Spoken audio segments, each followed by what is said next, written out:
हल्के में दे दो। देखो भाई कि अगले इलेक्शन में आप हल्के में दे देना। पिछली बार हुड्डा साहब को ये बात कही थी कि नहीं? भाई हुड्डा साहब ने, तुम थारे को सारी बात पता है, मेरे को कहने की जरूरत नहीं है। सारे साजिश षड्यंत्र, मगर हुड्डा साहब ने फिर भी हल्के की राखी भाई।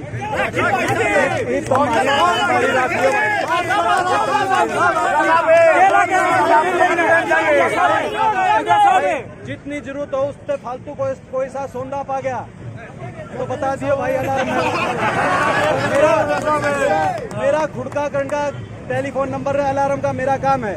कोई किसी ने अगर 4 घंटे नहीं डटियो मन्ना, ये इलेक्शन तुम ये देख लियो भाई। देखो 100 बातों की एक बात है, 100 बातों की एक बात है।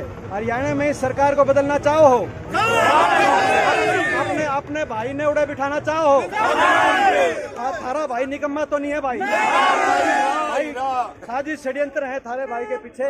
तुम भाई सोइयो मन्ना, सोगे तो ये मान के सोइयो कि भाई दीपेंद्र के नाम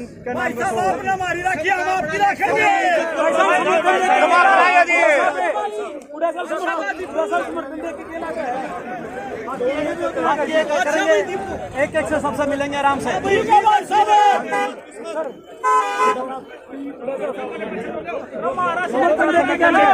क्या लगे समर्थन देख का इतनी भीड़ किसी गेल भी नहीं आई। ये तो आपको पता है कि ये टिकट ही दिन में हुई है आज।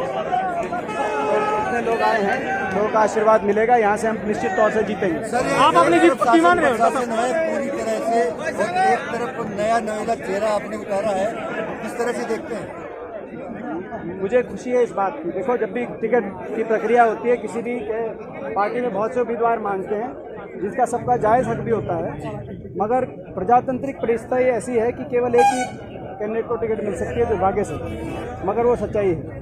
मगर मुझे खुशी इस बात की कि एक ऐसे कैंडिडेट को चुना गया जो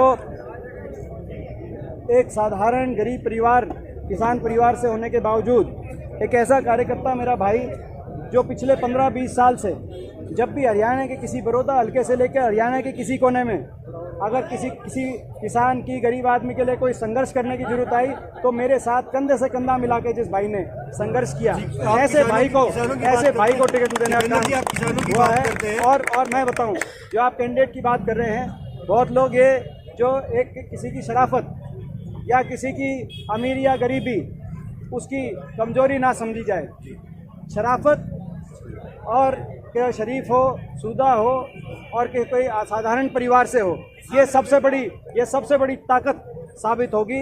और ये जो सड़कों पे सर अम्बाला की आप घटना देखिए कल की, वहाँ पे भाजपा समर्थित ट्रैक्टर रैली जो बीजेपी ने किसानों के हित को अपने घमंड से रौंदने का जिस बीजेपी सरकार जो काम कर रही है, आज एक गरीब किसान परिवार का नौजवान यहाँ से जीत के उस बीजेपी के उस घमंड को तोड़ने का काम करेंगे। सर उसको क्या कहेंगे? नामांकन करने आए थे, उनके साथ में निर्दलीय विधायक बलराज कुंडू के काफी विरोध हुआ और उन्होंने आरोप लगाए हैं कि कांग्रेस पर देखिए, मैंने जैसे कहा कि किसी भी पार्टी के अंदर चुनाव की प्रक्रिया होती है, ये कांग्रेस की बात नहीं है। ये चाहे भाजपा हो, चाहे छोटा दल हो, बड़ा दल हो, राष्ट्रीय दल हो, एक से ज़्यादा संभावित प्रत्याशी होते हैं और सबका अपना अपना क्लेम होता है, अपना अपना हक होता है और वो एक अपनी जगह बात है। मगर जहाँ तक ये जो बलराज कुंडू जी की बात हो, चाहे ये अभय सिंह चौटाला जी के कैंडिडेट की बात हो, चाहे और कैंडिडेटों की बात हो, बहुत से प्रत्याशी चाहे वो इस चुनाव के रण में बहुत से प्रत्याशी केवल इस लक्ष्य के साथ आ रहे हैं कि किस तरीके से कांग्रेस पार्टी की वोट में सेंध लगाएं, किस तरीके से चौधरी भूपेंद्र सिंह हुड्डा जी के समर्थन में सेंध लगाए।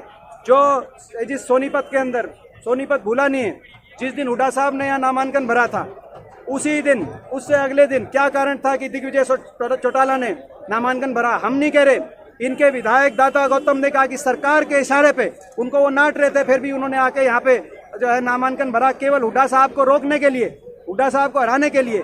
क्यों साजिश षड्यंत्रों के निशाने पे हुड्डा साहब और मैं हैं? क्योंकि हम लड़ाई लड़ रहे हैं। इनको पता है कि इनको काबू कर लो तो प्रदेश में कुछ विपक्ष, इसीलिए वो साजिश षड्यंत्र रचे गए थे कि प्रदेश की सरकार, साजिश षड्यंत्रों से ये सरकार नहीं बचेगी। अब ये चुनाव आमने सामने का चुनाव हो गया। ये अब चुनाव कांग्रेस भाजपा का चुनाव नहीं है, चुनाव बड़ौदा की जनता और इस सरकार का चुनाव हो गया। बड़ौदा की 36 बिरादरी की जनता इस सरकार को कपूर नलवाड़ में आजाद भर दिया फार्म, उसके बारे में क्या कहोगे? देखिए, आजाद उम्मीदवार देखिए उनको भी और बाकी भी हम प्रयास करेंगे, उनको भी जो है उनके मान सम्मान के साथ उनको अपना जो है समझाने का, मनाने का और अपने परिवार में ताकि वो रहें, उस बात के लिए पूरी कोशिश हम लोग करेंगे। सर, हुड्डा साहब टिकट कटने के पीछे खेमेबाजी बताई जा रही है सर और कहीं कांग्रेस ना की। कहीं उनकी प्रतिष्ठा से जोड़ के देखा जा रहा है। क्या रणनीति रहेगी आपकी ये चुनाव? मैं समझता हूं कि ये चुनाव होना तो चाहिए था, ये सरकार की प्रतिष्ठा का और है भी, क्योंकि यहाँ का जो जनादेश है वो इस सरकार को हिलाने का काम करेगा। मगर सत्ताधारी सारी पार्टियों ने चारों तरफ मिलकर, चाहे वो बीजेपी हो, चाहे जेजेपी हो, चाहे बाकी हो, सब ने साजिश और षड्यंत्र बन के ये हुड्डा साहब का जो है ये भी इसको उल्टी मुंह की खानी पड़ेगी। और ये मैं समझता हूँ एक किसान की मौत हो बोलेंगे कल किसान जो यहाँ से नतीजा आएगा ना, ये इतना जो सारी साजिश षड्यंत्र चल रहे थे, ये साजिश षड्यंत्र इसीलिए चल रहे थे कि ये नतीजा यहाँ नहीं डटेगा, बड़ौदा नहीं डटेगा, ये नतीजा चंडीगढ़ जाओगा, इस सरकार ने बदलने का काम करेगा। इस सरकार ने जो नाश कर दिया हरियाणा का, इस सरकार ने जो 6 साल से जिस नियत के साथ हरियाणा को चलाने का काम किया है, बर्बादी की तरफ लेगी ये सरकार। हरियाणा की 36 बिरादरी हरियाणा की बर्बाद करने का काम किया है इस सरकार ने। ये जो नतीजा है, ये जो सारे साजिश षड्यंत्र कि यहाँ से कैसे रोकें, कोई कैंडिडेट खड़े करें ऐसे जो कांग्रेस की वोट में सेंध पड़े, हुड्डा साहब की वोट में सेंध पड़े, कोई हर तरीके के साजिश षड्यंत्र, कई तो ऐसे साजिश षड्यंत्र सारे बीच में कह भी नहीं सकते, मगर कम कहे को ज्यादा समझना। ये लड़ाई हुड्डा साहब की मेरी लड़ाई नहीं है, ये लड़ाई इस इलाके के आपके साथ है। ये इलाका और हरियाणा, भाई ये इलाका बचेगा कि नहीं बचेगा? अपना इलाका बचेगा कि नहीं बचेगा? ये अपना इलाका बचेगा नहीं, इस बात की लड़ाई है।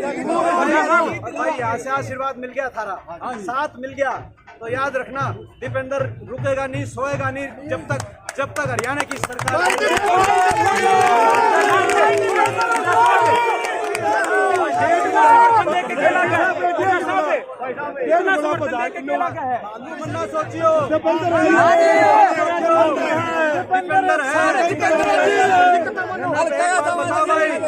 मैंने एक बात बताओ, ये बीजेपी को पैसे का घमंड हो रहा है, बीजेपी को पैसे का घमंड हो रहा है। मेरे को रोहतक से हराने के लिए हजारों करोड़ रुपया पानी की तरह बहा दिया, प्रजातंत्र का गला घोट दिया।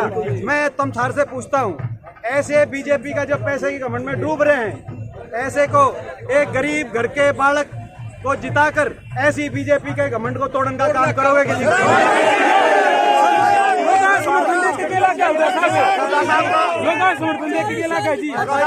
तो तुम यहाँ का काम तुम संभालियो, डटे हम भी नहीं भाई।